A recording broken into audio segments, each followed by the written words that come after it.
Chapter 10. Drizzle turned to downpour as Moore approached a steel gate fixed with case-hardened iron chain threaded through a rusted steel padlock guard. Woven wire fencing, topped by 3 strands of barbed wire, ran out at opposite sides of the gate. Water droplets breaking loose as wind tightened it against the thick links. Someone had cut a hole in the wire just large enough for him and Christina to squeeze through.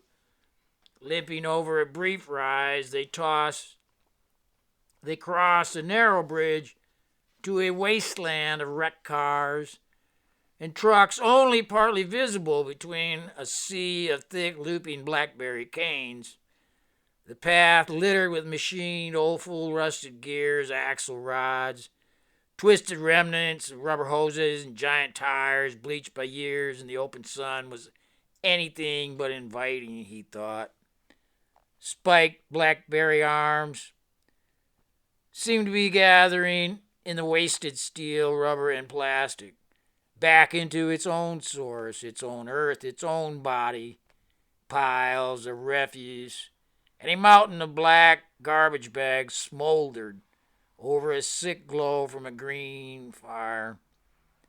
The heavy downpour covering their scent, they surprised a stumpy-legged pit bull dancing against a short chain 20 yards ahead. Spotting the 2 visitors, he let out a howl. His bark seemed even more ominous by a hand-painted sign by his chain warning, "No trespassing on Injun land. White trash shot and survivors prosecuted." Light showed from inside a bungalow speckled with moldy plank walls, blackened with rain. Plumes of smoke drifted from the tin chimney. 2 stout brown-skinned men in their early 30s appeared, one glaring their way. "As a white boy, I've been around enough reverse racism before, and all I can say is, hey, I didn't burn your villages. I'm Irish, for Christ's sake," he muttered under his breath. The men wore their black hair long and brushed into braids. One had a wispy mustache, deepening the shadow around the corners of his mouth, his eyes burning. His partner showed only mild concern, colored with a slight smile to his expression. "This is Indian land," the angry man growled. He stopped inches from Moore, rotting teeth bared. "We're looking for Enoch Tuttle. Cassandra. The repo princess sent us." He held the man's glare with a hard squint of his own. "I'm about 2 seconds from going on my butt," he whispered from the side of his mouth into Christina's ear. "We can cut you up and toss the chunks of butch over there. No one would be the wiser." Christina's voice came out of the rain like a change in the weather. "Now, why would you gentlemen want to do that?" "I got this," Moore interjected, just before losing his balance and toppling over. Christina caught him with an arm around his ribs and with her hip thrust out. "We are not the law. We're running from the law, or people who claim to be the law." "Where is Enoch Tuttle?" she asked, struggling to hold on to Moore's limp body. "You're looking at him, toots!" Rain was letting up, the air carrying a damp chill, but Tuttle, shirtless to show his tattoos, stood with a staunch calm. Stubby legs gave him a low center of gravity like the pit bull that strained against his chain. His thick, curly black hair seemed impervious to water as he shook it back. He smiled with a broad grin, missing 2 front teeth. "Someone mentioned the Dark Princess?" he asked. "She said you are good to your word and hated the law as much as the repo man," said Christina as she adjusted her balance. Clouds tore open and late morning sun poured through the hole. Tiny raindrop prisms scattered diffused color as more stirred. I'd rather blow up my rides or bury 'em here in this graveyard than let them be taken by anybody, including a bank stooge. Tuttle spread his arms, dwarfish appendages compared to his bulk. Might as well come in. We'll smoke a bowl and you can tell me the latest on the Queen of Sheba while we check out your amigo. The angry man jumped into a primer gray cutlass, belching a cloud of black smoke as he drove away. Tuttle walked to a rusted cast iron pumpkin, a transaxle, thick with grease sweat. He hoisted the iron globe as if it were no more than a watermelon and heaved it into a set of box springs, rusting in a decaying truck bed. My brother Richard doesn't take a shine to white people. We've been kept out of the white man's world, except to attend his prison facilities. He wiped the grease off his hands with a sodden rag. The ground was littered with broken glass, blackened bolts, wire springs, and sharp rocks, dappled with dung from pigeons and chickens flapping about. Tuttle's bare feet had swollen toes splayed to help stabilize his 300-plus pounds. He kicked an empty bottle into a bent tire rim with enough impact to shatter it into a spray of glass. He ambled toward the shack, waving a meaty hand to the door, a nailed-up blanket of turquoise and pink horizontal stripes sealed with grease. He bowed for Christina and Moore to enter. The interior was dimmed by similarly striped blankets tacked over the two front windows.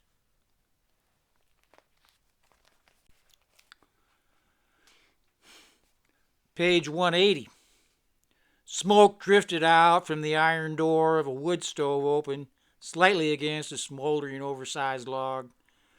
A muted television pixelated on stacked milk crates against a far wall. Tuttle directed them to a chrome rail leather couch repaired with duct tape patches, supported by cinder blocks and an overstuffed naugahyde chair, its insides bursting out like cotton popcorn. Christina eased Moore onto the couch. You two look like you've been in a shooting. I know the smell. Been in a few myself, Tuttle said, plopping on the couch next to him. Christina sat on the edge of the chair, face pale in the television's popping light.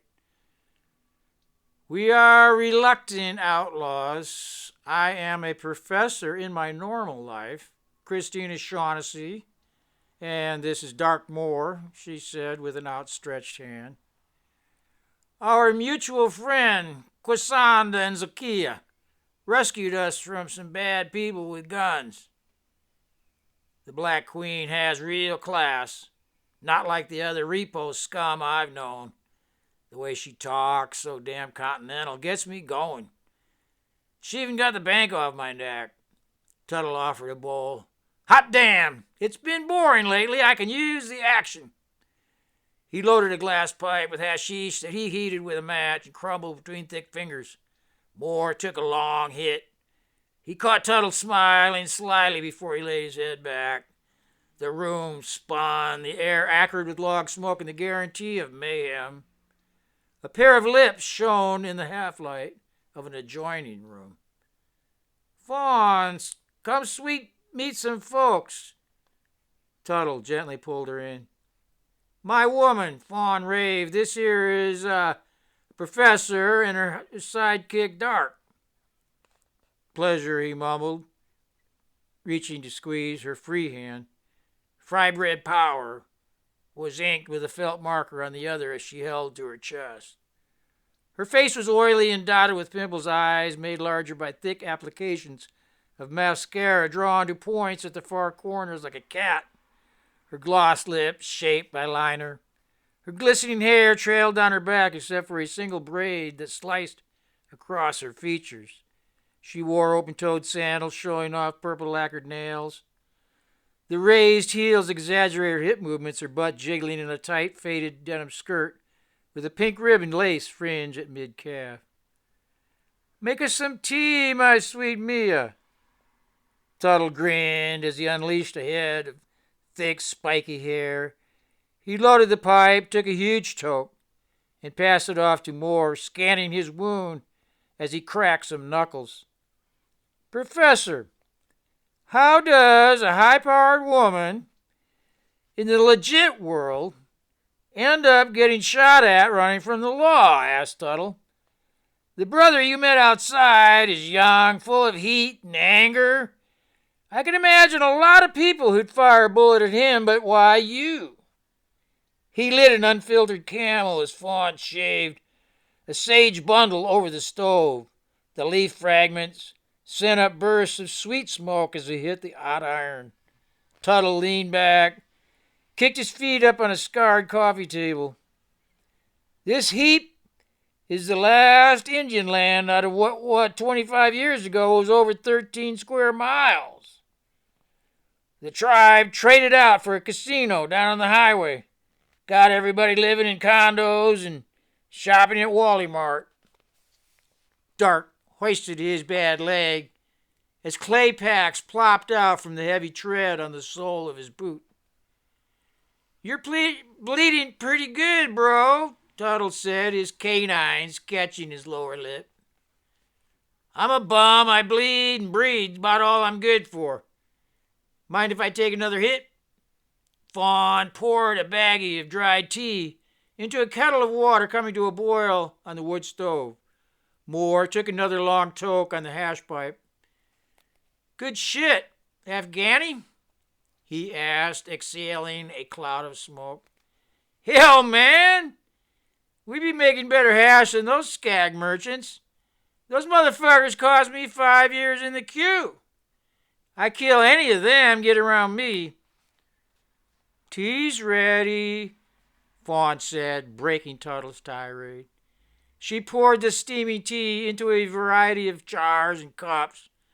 Rain banged staccato across the corrugated tin roof in the shadows of pole rafters. Inside, the walls were covered with a patchwork of cardboard, newspaper, and fabric. Christina sat slightly out of range from the fan of light glowing out from the muted television. Her eyes were closed, her chin slightly raised, her breath even. He watched Tuttle, studying her for a long moment. "Been in a few shootouts myself and caught a round or two. Better let me check out that knee." "Suck 'em up and we'll have a look," he said, raking a beefy paw through his thick mane. He tapped another cigarette from a crumpled pack, firing up a kitchen match with a thumbnail. Fawn handed Moore a tall mason jar filled to the brim with a hot, brown, bitter brew. He sipped at it gingerly as that sickeningly sweet odor of opium wafted into his nostrils. Christina held the cup on her lap. "That's some nasty, bitter-ass shit, man. Tastes like shrooms and opium," Moore sputtered after a large swallow. "I'm already getting purple trails." "People used to communicate with the realms of spirits beyond the human. Now we got cell phones, but can't find our nuts with a tractor," Tuttle offered as wood smoke continued to leak out from the iron stove. Quisanna dropped out of the mountains into traffic of the flat valley. She scanned parks, parking lots, and low-rise commercial buildings on streets with names like Middlefield and Glenwood sailing by. This America, she thought, anchored by Neiman Marcus and Saks West, seemed a good fit for a wannabe like RJ. She remembered his high portal in Menlo Park when it was only a decrepit airplane hangar, a few football fields in length. She rolled on down its tree-lined main thoroughfare with a grassy central esplanade. The avenue ran for several blocks of 3-story chipped sandstone and red tile tech sweatshops made to blend with the architecture of the Stanford neighbor. She went another quarter mile till the thoroughfare fed into a circular 3-lane drive with a single geyser of water falling in a white plume at the center. Page 182. She parked near a border of flaming red ornamental trees and took the pedestrian walk half a block to a 5-story office building with open-air penthouse galleries. Quisanda recognized part of the original airfield, now a lone strip on the edge of Portal, protected by chain-link fence.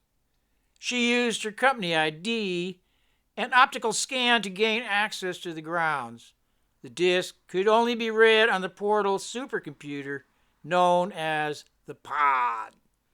Word was the design had been stolen from Messing. The rest of the rumor had it that no man had survived the Pod experience with their rational mind intact. Quisanda had investigated and found evidence of this darker side to the Pod. The machine's developer had been committed to a local institution to get his wits redialed. She had studied the printouts and recognized in his experience what her ancestors called farina, or ecstasy, enough to make the average white man lose his mind. From what she could gather, the Pod accelerated the vibratory levels on a psychobiological level with such magnitude, such love, bliss, that the brain was virtually launched into permanent orbit. Quisanda thought she had 3 distinct advantages over the previous researchers. 1, she would be the first woman. 2, she had received initiation through her grandmother into a lineage of her tribal shamana. Reality, it seemed, is now still timeless after all this time. Something easier for her African soul to acclimate to than her modern white-bread counterparts. That was number 3. Naturally, the only man with the keys was R.J. McCracken. Her heart rate accelerated as she grew closer. She could almost taste the menace in the rarefied air of the Portal's upper echelon. Just as she approached the great man's office, her cell phone rang. "Have you missed me?" Coroner's mocking voice jarred her focus. "Like an abscessed tooth. You responsible for that murder out on Highway 1 last night?" "Listen, sister, believe me, it wasn't supposed to go down like that. Good help is hard to find these days. We're all driven by the unseen hands of fate. The difference between the darkness and me is I'm willing to tempt them before they tempt me. He's afraid of the big picture. You are so completely full of shit. Your actions are preordained only by your own greed and bloodlust. Aw, gee, now you're hurting my feelings. My GPS shows you at the Portal. If you're about to do what I think you're about to do, don't do it." "What? Find out the truth about what's going on? Expose the lies?" she replied with a bravura that covered her increasing nausea. "That sounds all noble, but you don't have any idea what or who you're really dealing with. The less you know, the better, for you and your family." Quisanda slapped the cell phone and tossed it in a trash can. Leather crunched in the wheelchair as Rakitin helped adjust his employer's position. In that familiar sound, Warren recalled boardroom meetings in the past, decisions affecting the fate of millions. Now, the sound only signaled the passing of gas from his intestines. The board of directors had bought much of Warren's interest in messing, but he retained the penthouse offices in the pyramid. His eroding tissue and bone provided the essential decay needed to catalyze the virus. My body will have much more power dead than alive, he cackled to himself. He would save the fools from their own corruption. You do not put new wine in an old skin. They could never be more than ash in the wind. With the virus, they would be liberated from self-imposed bonds of ignorance and absorbed back into a cosmic, undifferentiated black body. First matter, prima materia. In the first place, a first personic person of that I.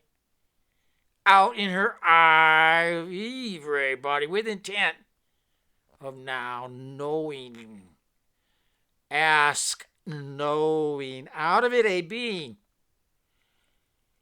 A Hermii in her, eternally one. Awareness, consciousness. Awareness of a devious consciousness. A mass hysteria, he chuckled. That wave, funny action out of it. In her eye, merely appearing and gazing at supersonically, supernaturally, superimposed as zany thoughts. A literal God of gods, great work, a dissolution of it, a fundamental process of the great work. A mere deceit, the name of their gods in word game. Inward game, a wild, wily wordship, a craft of limitless potential now. As king of it, why, knowing out of it a denial of it, a wild DNA informing any worlding as zapping. Zapping-ting exo, echoing it as cos microwave like around with Jesus. Quantum gravity weight of any waiting to touch and a touching of it. Coroner called it 6. Miss Shaughnessy is in company with the artist, offered Rakitin. What of the painting? Warren rasped. They have not arrived at the studio, he replied as Warren's face turned to a deep scowl. The distant lights of the Golden Gate Bridge appeared as a narrow vein held aloft from iron threads, silhouetted against a white bank of fog. He said he was on their trail.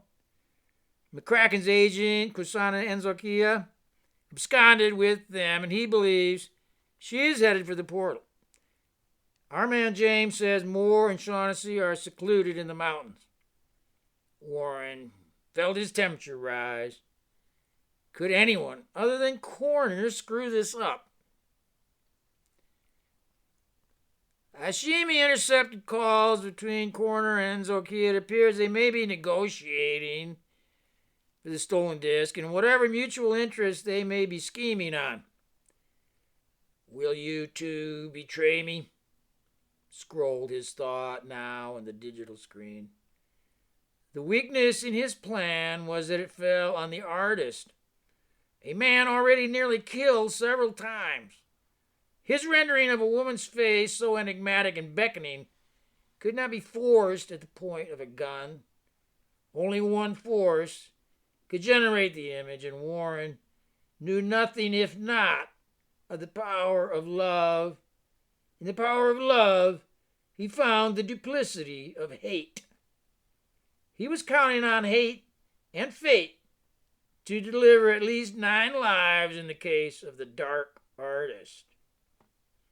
Where are they? He screamed. A gift's a gift, he thought. You either have possession or not. Moore's gift came in capturing the soul of her as only a mere man can accomplish with the dexterity of heart, eye, and hand, as a spirit of it.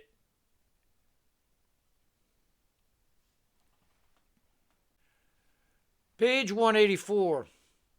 Her eye seen an Ivre form, of at least that of Earth Woman, a goddess, a noon, waves out in her eye as denial a moon. He could see in her eye a wave, but words did not come easy to Warren. As his last hours melted away, seemed all he could do, just to scan the swirling patterns churning into seas of grain in the walnut burl paneling of his office.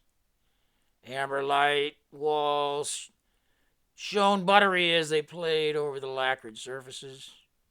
He felt his attention expanding the swirls to a macrocosmic scale that brought him to Albert and those long New Jersey lunches where he first conceived the A-bomb that cast him in the pariah pit. But then he completely accepted his role as the destroyer. He and Albert often spoke on the silent level of numbers, symbols, and the quantum field perspective, dark matter energy of that singularity of a being seen appearing and out as gazing in her eye of everybody experienced directly as the leap off her eyes curves now allegedly are y'all black into one singular sacred indivisible invisibility bliss in her eye on love supreme darkness. Albert's Newtonian objective science, having purged the gods and settled into the vacuum of a greater good, wanted to deny his role of destroyer. Aware of the goddess ape science's whole power, Warren merely averred to a body experienced directly and periodically by every body on the planet. A black body consciousness where quantum mechanical laws dissolve completely in the nexus of Eve venting information out of her eye of Eve's ending every body, or a black indivisible body now crossing a horizon of invisibility, an imaginary line between a singular indivisible darkness and any complexity of it in light, of inward division of that indivisible consciousness supernaturally as thoughts of it appearing out in her eye, merely appearing, gazing, Ma's energy completely reabsorbed in bliss so infinitely potential still, that microcosmic universe having only potentially expanded in word for a mere trillion plus light years be reabsorbed periodically in that blink of eye, that hood falling as leap black into one indivisible, black around invisibility of any individual in one mere breath of Brahman, our reality of our I all. Why? Thus his awareness skirted the nexus at a high enough frequency yet ultra low amplitude as to synchronize cosmic activity over wide areas of the electric, fiery, dilating neuronal brain. He knew his body served as ultimate instrument of consciousness, that he could easily expand or contract in its full microcosmic potential. So much energy, most wasted on maintaining that twisting X identity. Why? Uncle Albert's words came into his inner screen. The beautiful thing we all can turn to experience, the mysterious Mr. Ideating a spectrum of it out in her black eye of everybody. Warren recalled Albert's demeanor with respect. How sad his eyes turned when Warren told him of his inspiration for the ultimate weapon of mass destruction. Naturally, Albert was partial to creation. Warren stood on the opposite side, his God, the destroyer, his process, fundamentally dissolution of her evil craft. Albert even tried to stop him by appealing to the U.S. President Roosevelt and their constitutional democratic government. Warren knew even then that dream of the demos was playing out into a multinational security state to be resting squarely on the destructive power of his baby, his thermonuclear weaponry of mass destruction. Like all great inventions, the bomb came to him fully conceived, including the national security state of mind. The people, the demos, had no more chance of stopping that than the citizens of Nagasaki after his package left the plane, passing over their heads, he thought, with a mind now seared without emotion. Hashimi trailed them to a shack belonging to a half-breed named Enoch Tuttle.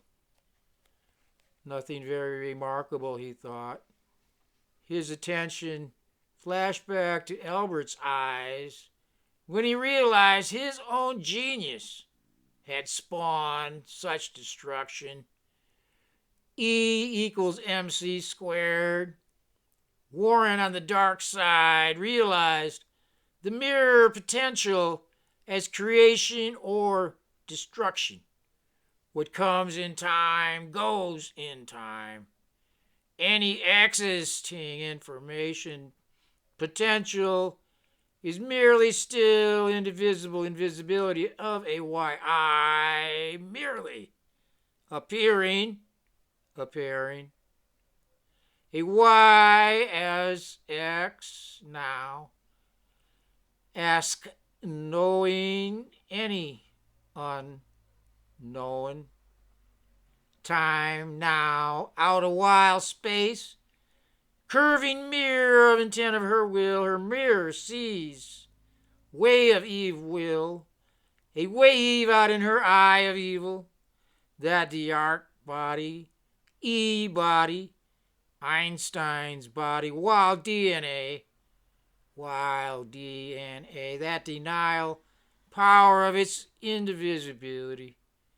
Albert's weakness, that preoccupation with relativity, the appearing, always still disappearing, still, that awareness of a being in the first place. The old one, word-free, untouched, drawing on the right side of the brain. Albert sensed him saying, Are we closer to the old one with this knowledge? This constant feeling of a being alone in the first place? The center eye of true religiousness? Sensed it best when his brilliant mind receded from all language of objectivity of numbers, signs, symbols, form, formaz, light. Then he would say, in this sense, and only in this sense of the old one, of feeling him in touch with that, of a being all, alone I am, indivisible, invisibility of a yi, of a being, seen belong now to the ranks of an inward, truly liberated man. He's known in these parts for trafficking drugs, including psilocybin mushrooms. Rakitin interjected into Warren's thought flow. Fruits of love. The connections cackled in his old brain. Now, as knowing out of the old one, Warren had stayed on top long enough to know there was always someone some awareness of a being of a cosmic being seen higher above, pulling strings connected to a greater power base. Just as messing technologies intertwined with other corporations to become the beast now consuming them, just as the Milky Way, along with many nearby galaxies, were drawn to the cosmic zone of avoidance, where some 10,000 galaxies warp the expansion of macrocosmic space-time, gathering as a point 150 light years distance. How could he affect any concern for this insignificant crumb of Earth when gamma X-rays of such magnitude entrained his mind now as knowing macrocosmic realms so far beyond his crumbling body on such a crummy planet? He had always intuited the unseen, grander design. Plan it. That it. Microcosmic being now as X etting, duplicating, etting, a while, a white eye appearing now, gazing now any mere mirrored potential, with intention of a being why now as X out, as knowing of it not. Why not? Mushrooms or mushroom clouds. E.T. spores of it out in her black eye, body of Ivre, body of love supreme, bliss, could work in his favor with Moore and Christina. And that's it. No. Page 186. The last rays of sun gave into a purpling sky. McCracken drummed his fingers on the stainless steel desktop. His office suite, decorated with antiquities, Egyptian anthropomorphic gods with heads of dogs, and birds along with Mesopotamian winged men, gave him a visceral connection to a grander view of time. As a boy, stories of the ancients served as an escape from the poverty of his young life. In dreams, he discovered a vortex in time with a spirit guide that teleported his awareness of a being far beyond parameters of his stark waking reality. Though that awareness seemed to fade out in adolescence, as his imagination was squared away by education, he never lost the spark of believing in the supernatural. Then, one day at the university, he discovered Friedrich Nietzsche and the Übermensch, the overmind. That was the day his destiny called, with the mystical spirit guide returning. He gazed out the window at the low-lying coastal mountains, sawing across the horizon. He knew Nietzsche found his spirit guide hiking for hours and hours every day in the mountains.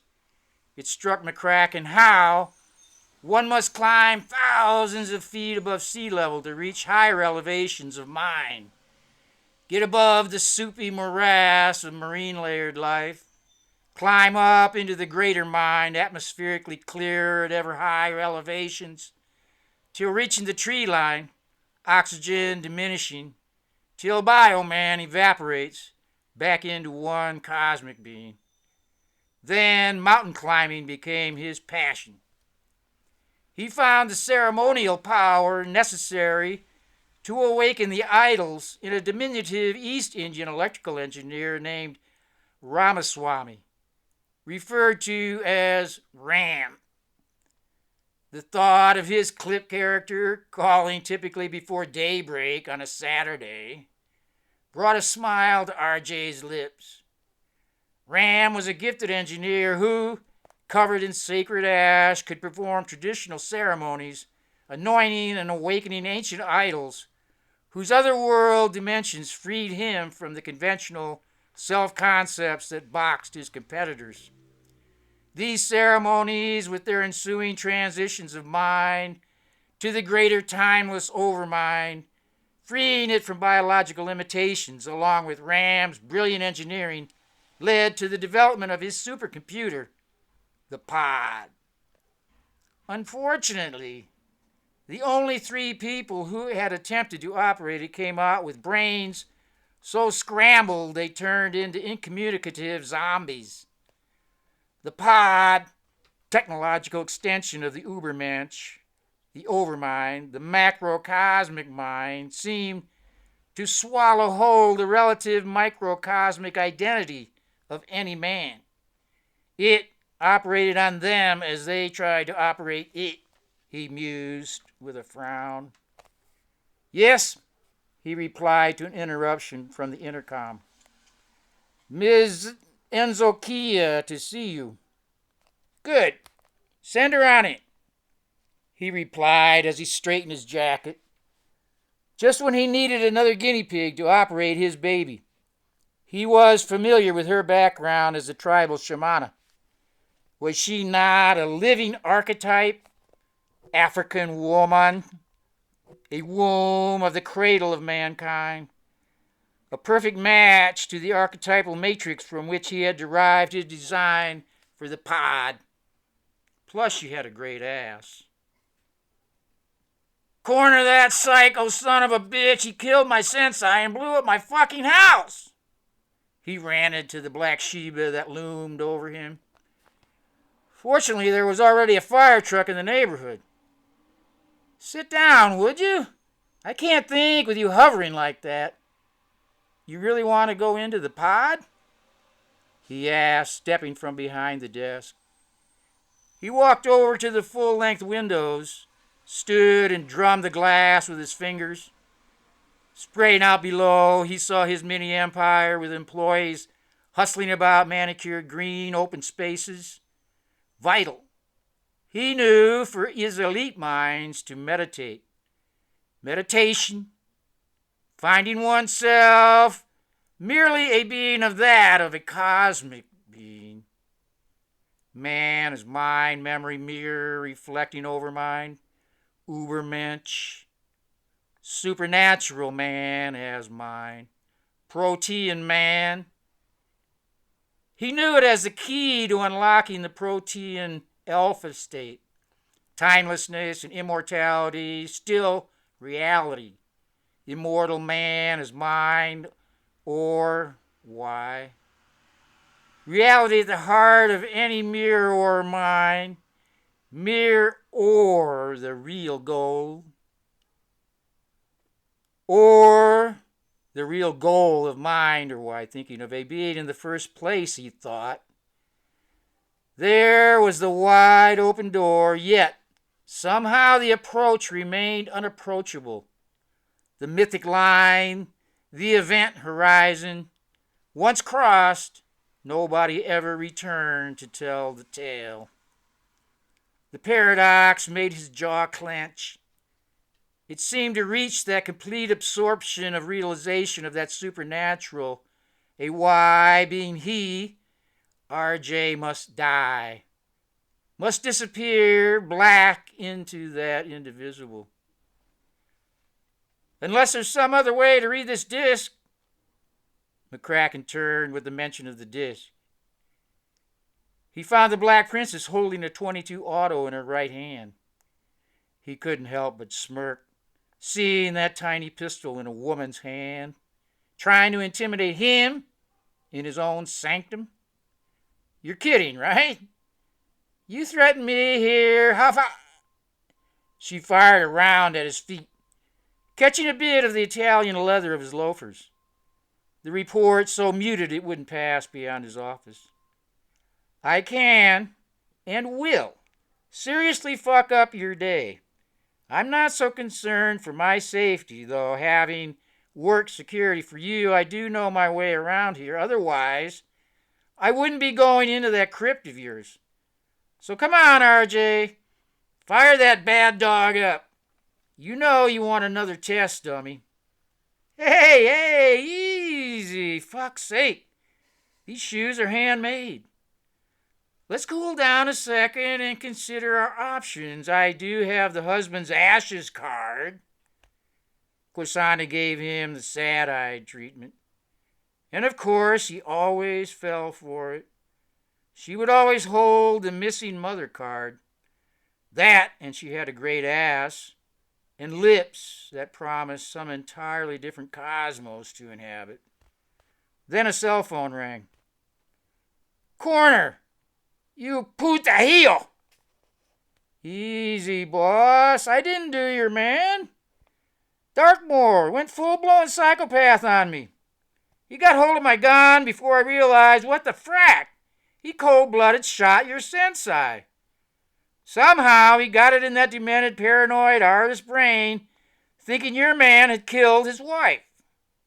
Corner barked from the other end. What about the explosions?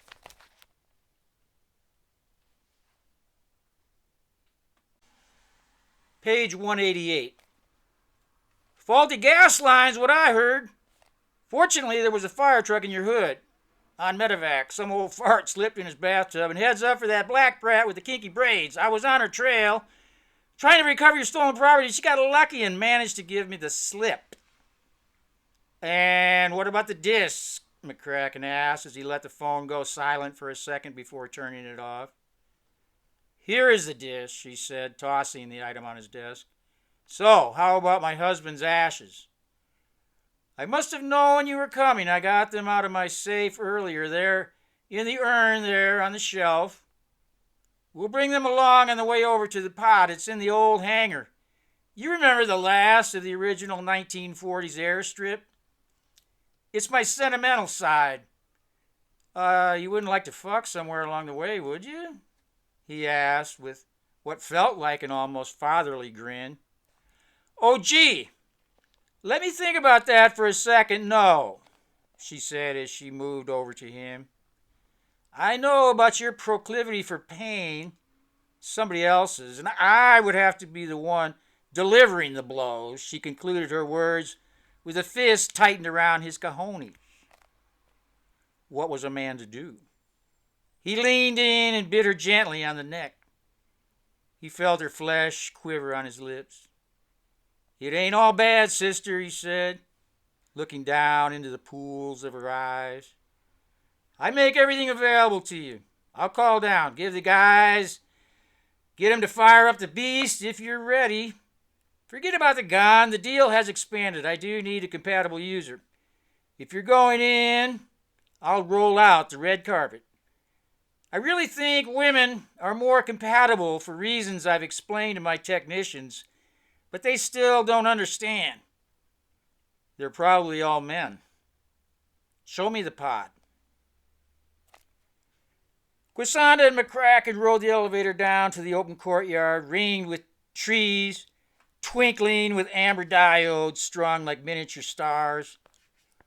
For a moment, she dreamed of a different world built on love and cooperation rather than hatred and war, with the portal as a center for art and humanities instead of exploitation and the hoarding of capital.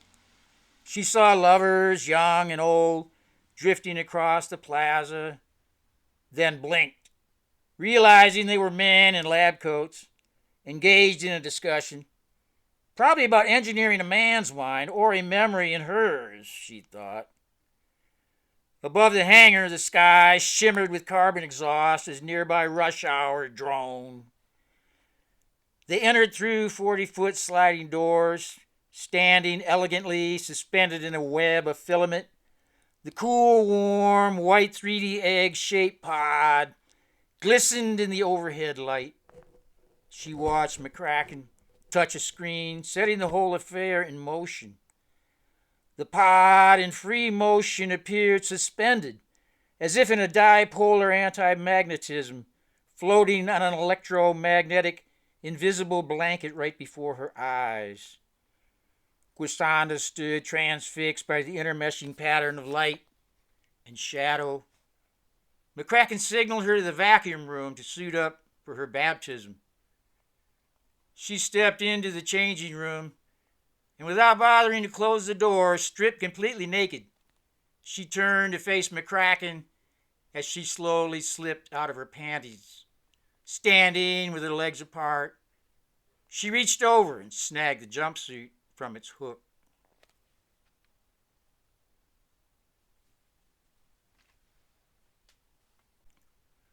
Page 189. Christina followed an array of zigging lights to a console. She looked back over her shoulder with a "what's with the lights" expression. McCracken shrugged with a smile. Christina went ahead and popped the quarter-sized disc into the receiver. The pod lowered as she approached. A seam in the elastic eggshell finish widened to reveal an interior somewhere between galactic and black hole. She picked up on a vibratory hum to calm her nerves.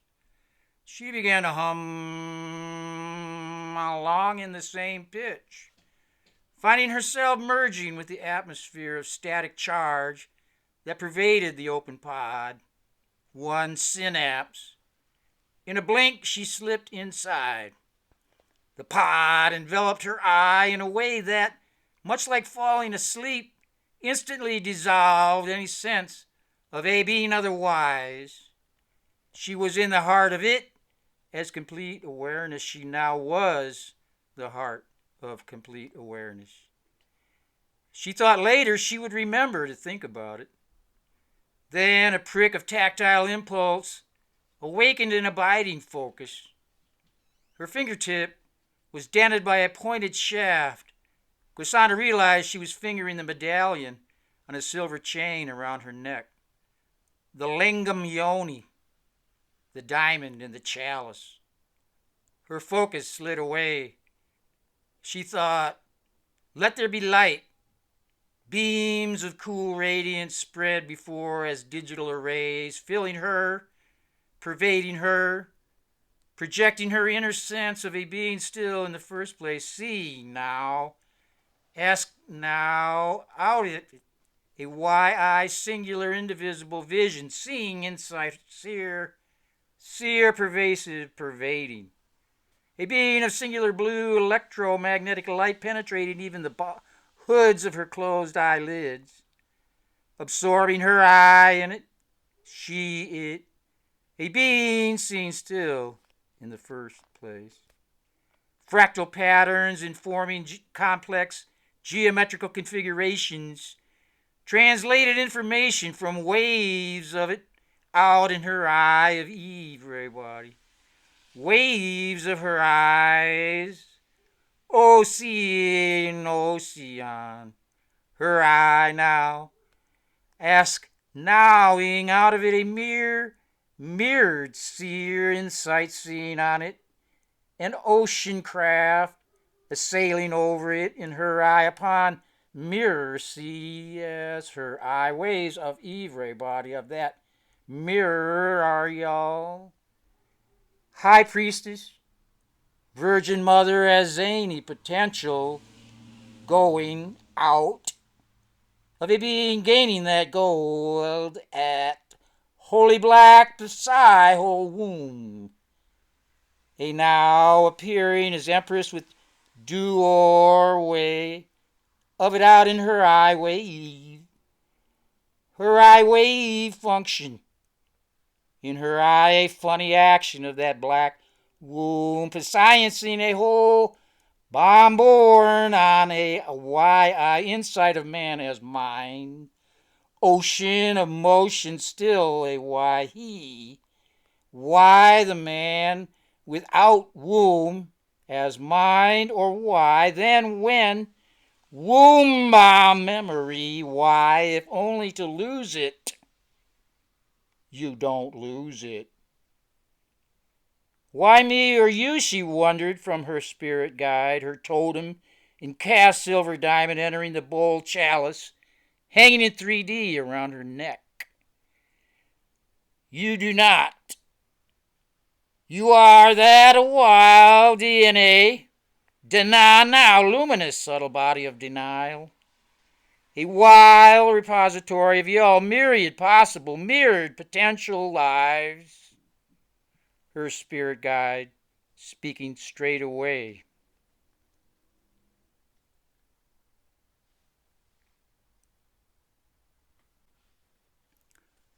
Her spirit guide spoke straight away to inner hearing. Lingam and yoni, function and freedom. Mass, Kali Ma, Mass, a Nawai, a Mawai. Why now, time as leap black, black, black, black, black, Every as two. Now while as two beings, two, as zapping, as leap, synapse electric spark, now united one, supernaturally, supersonically, as thoughts. A great God essay to be a great goad of that Psi whole synapse, science gap, goad of any mouth chasing tail, woman after man after womb, man out now, as thoughts, God essay to be literally, as inward thoughts of a being seen denied now, knowing a being, ask knowing a being in the first place, without it. Man is one great mind, why are you complete or not now? Why now? Why not appear to be a pair to draw from it, for it? For ma or pa, psi whole, indivisible, power to be as thought continued streaming in her mind's eye. Cassandra realized she now needed to add personically to the sound of her own voice as oh ma, oh Mother Mercy. The egg reverberated like the crystalline ringing of 10,000 synchronized bells. Fractal ringing mandalas continue to stream 3D information directly as thought forms waves flowing, sparking, leaping into neurocellular transmitters, contacting receptor hairs of her pineal gland. A third eye, her now first eye in a bead, seen still in the first place, now out in her eye of Ivre body. Her eye a black mirror see as Ivre all body. Her eye,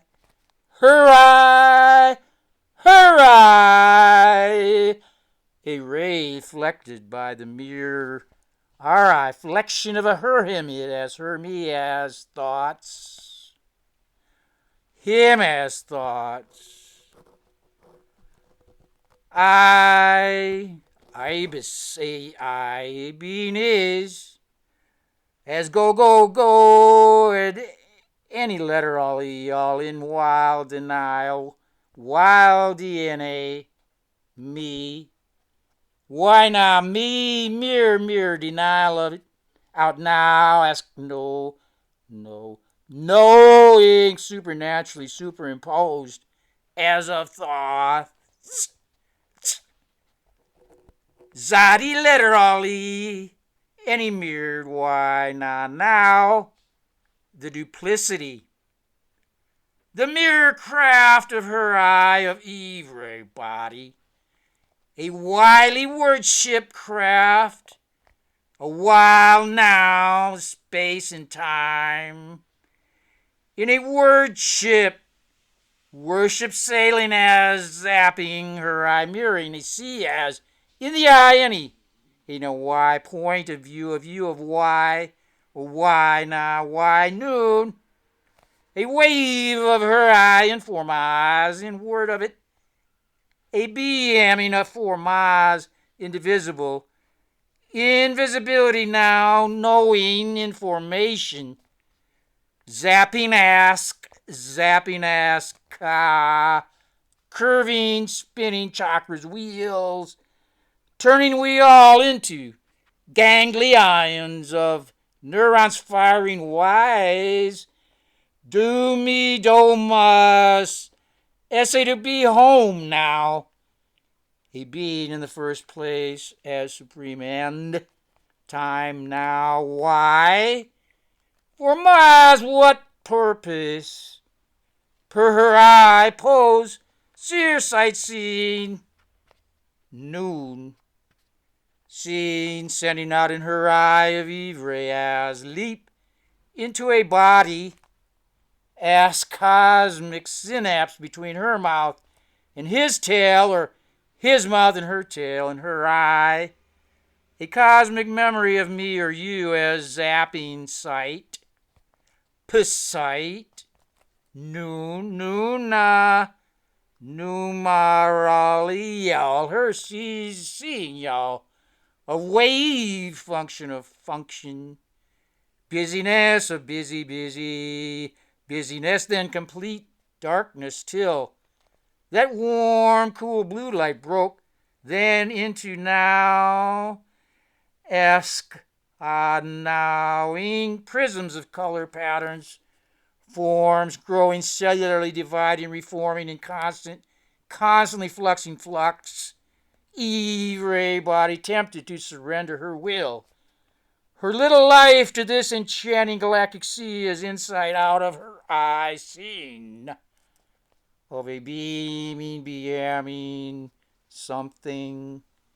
A beaming out in her eye of Eve Ray body. Then somebody appearing of it as thoughts of a being otherwise. She now remembered her daughter, and for a moment choked on the emotion of never seeing her or touching the touch of her again. Then she pressed the point of her medallion, the pinprick, bringing her back to her senses. Is she now let up under pressure? The senses of a being swept attention away in an Ivre increasing wave motion, stretching her body till it threatened to tear her to pieces. Her neurons expanded nearly beyond their synaptic range. Then she felt a hand lifting her out of the clutches of that. Why, I'm merely appearing it. Not now, see not anybody in her black Psi-hole.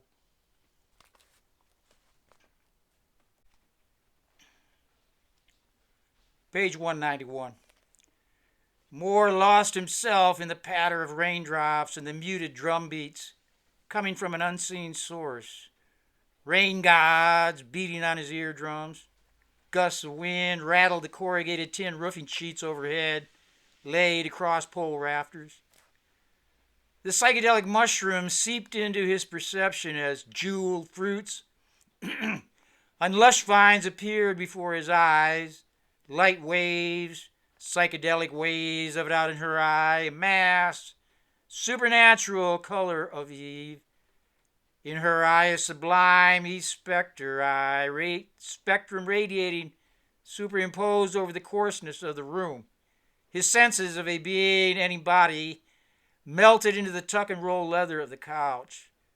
The room, inseparable from the cosmos at large, turned into a being of universal man as mind, Ivre thought, according to strings of a being in the Orwai playing sound around his roll. Art is that. Art is that of a being seen here now. A being in the first place now out of his expressing imaginary pigments over his periphery as to the zygomatic circular horizon of eye, seeing any endings of it entering eye, that field of view of you. Indivisible invisibility appearance of that inward mirror mind of a YI informing it as thoughts.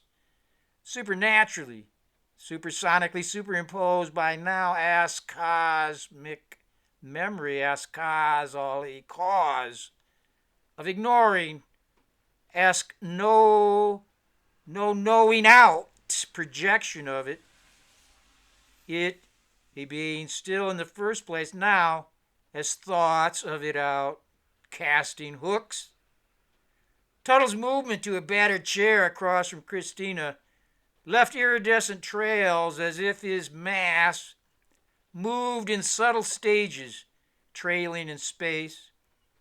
Tuttle leaned toward her, black hair veiling his eyes. She now appeared as though in a mock play having tea with the president of the university at Stanford House. The rain on the roof drowned most of what Tuttle said. He talked with the same force as his laugh, a mumbo-jumbo where drugs became medicine and sacrament, throw in a touch of philosophy, a dash of jive with native sensibility, and you had the makings for an interesting spiritual miasma, a hard con of a being, a hard con now, in her mas I, a consciousness, a na, why us, we all free turning of a why I now, na us, a being seen now what we all in turn think of it, a word free untouched awareness of it, of appearing it, a gazing it. Now more saw Christina as a clear lens, Tuttle, the tricky purple trails playing in the glass. She laughed at his jokes, giving more the rest of her tea. He drank it down, swallowing the soggy mushrooms at the bottom of the cup. Fawn Rave walked from the other room, arm bracelets tinkling, cheap perfume wafted through sage and wood smoke. She took a seat on Tuttle's lap.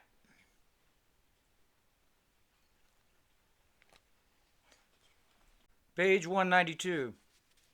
The compactness of her form shifting against his mass, a bird on a gnarly stump. He whispered as she snuggled and nodded with her words. Her hair appeared as iridescent, multicolored, glittering strands of light trailing out over shimmering fields of luminescent color. He now asked, knowing not a being seen, experiencing that heartfelt feeling magic biofield of view of you from head to toe. Often you a why I now a by now ray eyes waved pulses pulsing playing over the plane of Moore's vision. Her ivory momenting informing a macro micro mean waves of evil, the weight of waiting on a being, seen now out in her eye wave will, weight of waiting, evil. Her eyes on imaginary cunning con, a consciousness, but then he always was a sucker for black lace. Blood rushed to his brain, making him numb below the waist. He finished the second cup of tea. How you doing, bro? Tuttle asked. Something affected his speech, which sounded more like he was being patted on the chest just before a knife slipped between his ribs.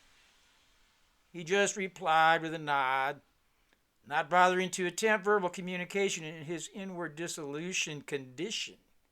His condition was into the interior of it, moment to momenta. Let me have a look at your leg before you bleed to death there. You're looking a bit peaked even for a white man. Suddenly, Tuttle loomed over him, filling his vision with sharp canines across a gap of red gum. Given a choice, Moore thought, he would rather have a drunken she-bear lick the wound clean, but froze when Tuttle came at him with a buck knife dripping with blood. Fawn stood next to him, tearing cloth into strips and setting them to boil in a pot on the stove. He glanced at Christina. She met his gaze with a sympathetic smile. We have to stop the bleeding. Enoch assures me he's done this procedure a dozen times before, she said, leaning over to whisper in his ear. Feel the love here, Vincent. That's right. I have the steady hand, Tuttle replied, letting his meaty paw tremble in Moore's face. He stropped the blade on a leather belt nailed to a post, used heat from the stove to sterilize, and finished the cleaning with a strip of cloth fished out of the boiling water. Moore let out a sigh, realizing what he thought to be blood was mere water. Christina bent to put an arm around his shoulder, the nipple of her breast hard as a coffee bean pressed into his flesh. Tuttle sat on the thick slab coffee table as his stout fingers deftly cut the denim away from the wound. It's bad enough. The bullet, looks like a bullet nicked an artery. I'll have to put in a couple stitches. Tuttle poured tequila on the wound as Moore grimaced. Tuttle took a swig and offered him the bottle. If this is the end of my life, he thought, surrounded with women and helped by a stranger, filled with ecstatic love, whole world vibrating, in tune with one heartbeat, I'll take the ride. When he came back to his senses, he lay naked except for his jockey shorts on a double bed under several Mexican blankets. Christina sat in the amber light of a kerosene lamp boosted by several candles, his body pressed against hers. How long have I been out? He asked through sleep-thickened lips. About 2 hours. Enoch did a pretty good job. The chunk of metal he dug out of your leg wasn't a slug of a bullet, she replied, slipping off her clothes to crawl in beside him. Probably a fragment from the car. I'm relieved to know Corner didn't shoot me for a second time. Christina kissed him. He let her pour in, filling every tear and empty space. Still, stoned to the bone, their edges blended naked under the blankets. Prickles of her pubic hair rubbed against his hip bone, matching his beard, touching her soft cheek. Tuttle's tea got the blood rushing to my brain instead of pouring out my leg. That's a good thing, but makes me incapable of getting an erection out of old Johnson there. There's nothing between us. Let our minds do the penetrating, she said, softly leaning in to let her curls touch his cheek. Sex is how men express love for a woman. Take his sexuality away and he isn't a man, he replied as she kissed him. But y'all give brainhead. Moore's voice trailed off till she burst out laughing. Well now, you be my first brain sex lover. No, I'm serious. That wide dialectic debate ignited me. It really scintillates my psyche, my psyche. It's like turning a corner, pun intended. Suddenly my attention is turned completely black around a complete de-arcness. That de-arc of my role. Complete, moment by moment, momenting by momenting, that was a why I have a being of me in that split-second awareness. A prior why to my initial awakening out of that in word. That's why. Why me, crazy psycho ma, gave me the dark name. She of y'all people understood indivisible invisibility of a being by polarity. Polarity is an imaginary break in a complete de-arcness of it. it in any role always a complete arc. In Ma's shrieking incoherence, she realized I'd had a premature inward awakening to the wily craft of a being, seeing now any appearing at it, ask, no, knowing out of it. After she chilled from her tantrum, she stared at me for over an hour. Suddenly, more, reawakening to his first inward awakening, he realized the sheer silence of it remained completely silent except for a ping-ting of it impinging on his field of awareness. Great video, but negligible audio, he flashed. It seems it takes longer to learn sounds than images, he imagined, without yet knowing out of it any inward echo to define it. A sound wave informed in word. Just us, as we all turn indivisible light waves into learning as knowing out of it in word thought waves, echoing a black around a complete darkness. The arc now not necessarily black or white, just us, unbroken. We all now ask now a black, with intent of a being seen again, and again, of complete darkness must be its attention. To any echoing sound waves turning into or out of anybody, anything, as thoughts of it in a wave are iting information, cognition in the objective field of view. We all turn, sound waves echoing out in her eye, appearing it now. A black around into neuronic fields of strings, chords, wind, and drum. In other words, we all learn hearing now, turning around, ask, know, knowing out, ignorance of it. Page 194. A projection of silent supersonics with a sliver of our audible range. Now y'all giving me brainhead. It's amazing how the dialectic seeped into your why mind. Sometimes it's turning light on. In your case, darkness, it's turning it off. Back to black. Paranticale. Supreme end time. Fade back to black. Perhaps the situation calls for you to express your godness, your greater self, a being of the real artist.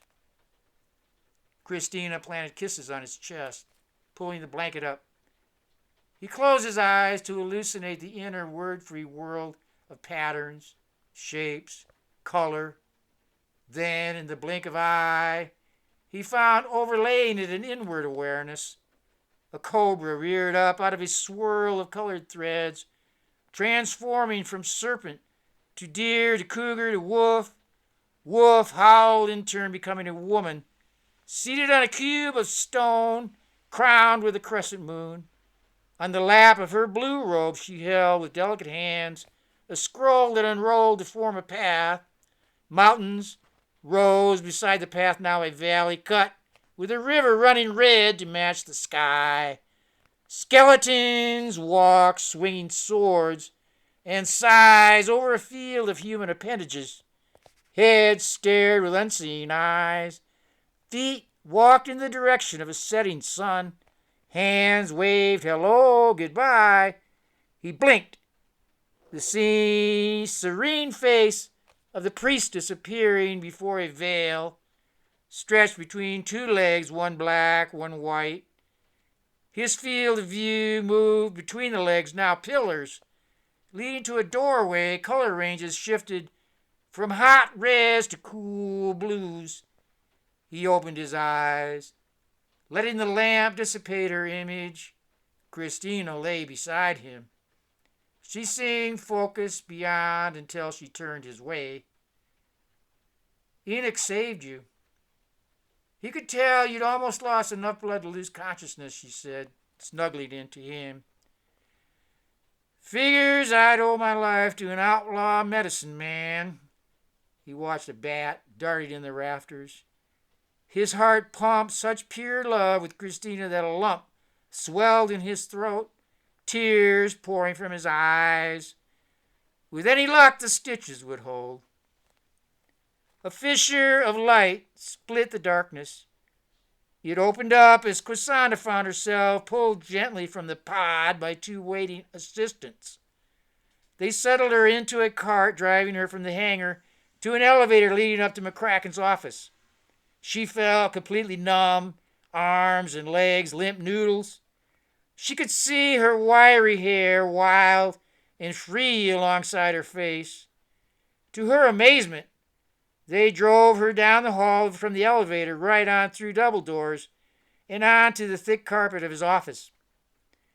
McCracken stood by the windows with one hand stroking his chin. He nodded to the leather sofa and his assistants carried her over. She still felt paralyzed, letting his guys stretch her out with her head propped against a pillow. McCracken walked over, settling in a chair beside her. For a long time, neither spoke. I gotta ask, he said, finally breaking the silence. She began to blink and move her eyes. Are you paralyzed? Blink once for yes, twice for no. She blinked once. He leaned in till his face filled her field of vision. He had a quizzical expression that made her wonder what she looked like. He sat back in silence. Then, like a snake shedding its skin, she felt her body reawaken. Sitting up, she caught her reflection in a mirror. Most shocking, her hair, unleashed from cornrow braids, stood like she stuck her finger in a socket. You okay? You look charged. I'll bet I could put a voltmeter on you and you'd be reading 220. She got up and walked over to the mirror to get a closer look. It was true. Tiny sparks jumped about her hair as she moved. She seemed immensely older, but looked younger in the mirror. Where's my clothes? I just remembered I have to pick someone up. I had them brought up there, right there on the chair. She walked over to the pile with her white cotton panties and brassiere on top, unzipping and slipping off the jumpsuit. She looked over to see McCracken staring back. She hesitated, then stood back, stark naked with her hands on her hips. He continued to stare unabashedly. A slight smile began to play across his lips. It's sexier with the white panties against my black flesh, she offered as she shimmied into them, and the white lace pulled tight against my nipples. She continued, snapping the bra clasp. McCracken's lips went dry and he ran his tongue over them. Cassandra pulled up her Levi's with a few extra wiggles.